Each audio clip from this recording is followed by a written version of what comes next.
সম্মানিত সুধীজন, যারা এই মুহূর্তে আমাদেরকে দেখছেন, আমরা বাংলাদেশের স্বেচ্ছাসেবী যারা নিজের বনের মোস্তারাকে এরকম জাতীয় পর্যায়ের সংগঠন, আমরা সবাই এখানে উপস্থিত আছি, আপনারা দেখতে পাচ্ছেন।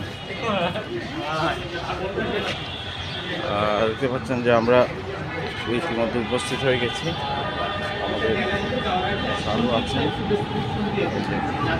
আপনি ভাইও আছেন আমাদের।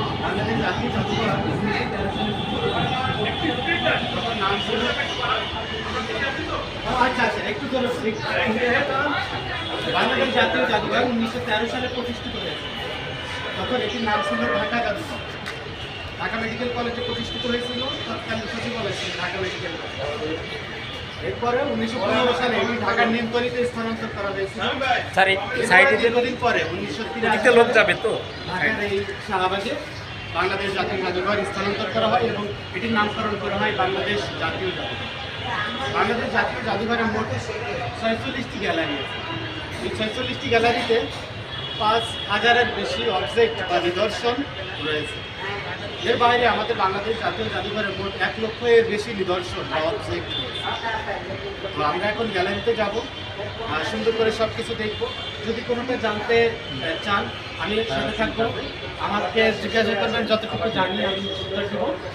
আর একটি জিনিস আমরা একটু খেয়াল রাখবো যে কোনো অবজেক্ট বা নিদর্শনে আমরা হাত দিব না, একটু ডিসিপ্লিন মেনটেন করে আমরা আনন্দ করবো প্লাস শিখে নেব।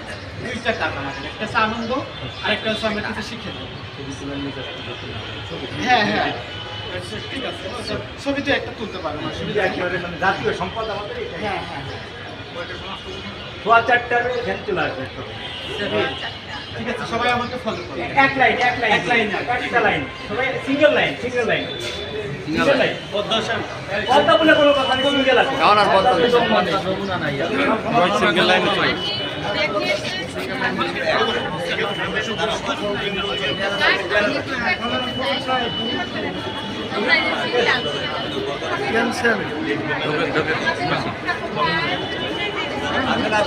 গুরু কাকার নাই পরে করে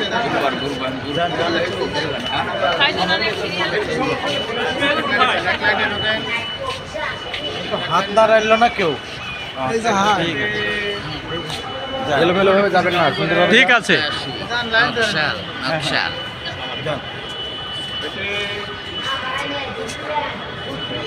আচ্ছা